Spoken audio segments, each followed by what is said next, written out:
இதே முரளி. இந்த படம் ஒரு சிம்பிளான, ஒரு அழகான, ஒரு லவ் ஃபீல் கொடுக்குற ஒரு லவ் ஸ்டோரி. அதான் இந்த படத்தோட one liner. And director Akash Baskaran. So இது அவரோட first film as a director. And debutant அட்டம்ப்ட்லேயே ஒரு நல்ல லவ் எமோஷன் ரிலேஷன்ஷிப்பை ஃபோக்கஸ் பண்ணி ஒரு லவ் ஃபீல், ஒரு ரொமான்டிக் டிராமாவா கிரியேட் பண்ணியிருக்காருன்னே சொல்லலாம் இந்த படத்தை. அப்புறம் கேஸ்ட் அதர்பா, ஃபஹத் ஃபாசில், பிரீத்தி அண்ட் கயாடு, நட்டி, அப்புறம் பரிதாபங்கள் சுதாகர், டிராவிட் அப்படின்னு சொல்லிட்டு ஒரு நடிகர் பட்டாளத்தையே இறக்கியிருக்காங்க. அந்த ஒவ்வொரு சீனுக்கும் ஒவ்வொரு ஆக்டர் வந்துட்டே இருக்காங்க இந்த படத்துல. பட் ஆனா எல்லாருமே அந்த கேரக்டர் வந்து என்கேஜிங்கா வச்சிருக்காங்க. ஐ திங்க் அதுதான் இந்த படத்தோட பிக்கஸ்ட் பிளஸ்னே சொல்லலாம். இவ்வளவு ஆக்டர்ஸ் இருந்தாலும் அந்தந்த கேரக்டர்ஸ் வந்து அழகா பண்ணியிருக்காங்கன்னு சொல்லலாம்.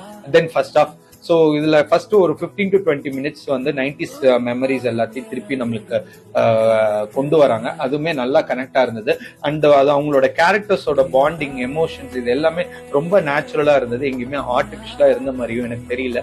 அண்ட் செகண்ட் ஹாஃப்ல லவ் அண்ட் ஃபேமிலி, அதோட ரிலேஷன்ஷிப், அதை பத்தியுமே ஒரு நல்லா டச் பண்ணியிருக்காங்கன்னே சொல்லலாம். தென் அதர்பா, அவருடைய ஒரு நல்ல ஒரு டீசென்ட் பர்ஃபார்மன்ஸ் இந்த படத்துல கொடுத்திருக்காருன்னே சொல்லலாம். அண்ட் எக்ஸ்பிரஷன்ஸ்லாம் நல்ல ஒரு ஃபீல் கொடுத்திருந்தது. அண்ட் அந்த இதயான்ற ஒரு கேரக்டர் தான் ஐ திங்க் ஆடியன்ஸ்க்கு ரொம்பவே கனெக்ட் ஆயிருக்கும்னு நினைக்கிறேன். ரொம்ப கனெக்ட் ஆகுற மாதிரி தான் எடுத்திருக்காங்க. எதுவுமே அவுட் ஆஃப் ஸ்கோப்பா இல்லை. அண்ட் அதர் தென் தட் பிரீத்தி, அப்புறம் கயாடோ, அவங்களோட சீன்ஸ் அண்ட் போர்ஷன்ஸ் எல்லாம் சூப்பராகவே பண்ணியிருக்காங்கன்னே சொல்லலாம். அண்ட் படத்தோட இன்னொரு பிகஸ்ட் பிளஸ் வந்து பாத்தீங்கன்னா emotion and feel good moment. எங்கெங்கெல்லாம் அந்த எமோஷன்ஸை வந்து அழகா காட்டணுமோ, எக்ஸ்பிரஸ் பண்ணணுமோ, அதை எல்லாத்தையுமே அழகா காட்டியிருக்காங்க.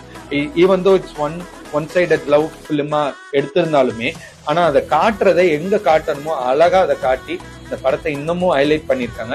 அண்ட் ஸ்லோவான சீன்ஸா இருந்தாலும் ஸ்டோரியோட எமோஷன் வந்து அதை கேரி பண்ணிட்டு போறதுனால ரொம்ப போர் அடிக்கிற மாதிரி எல்லாம் இல்லை. எதுக்கு இந்த சீன் வச்சாங்கன்ற மாதிரியும் இல்லை. அண்ட் சாங் அண்ட் விஷுவல் இந்த படத்துக்கு இன்னொரு பிளஸ்னே சொல்லலாம். அண்ட் ஓவராலா ஃபேமிலியா பார்க்கக்கூடிய ஒரு ஃபீல் குட் டிராமா மூவினே சொல்ல முடியும்.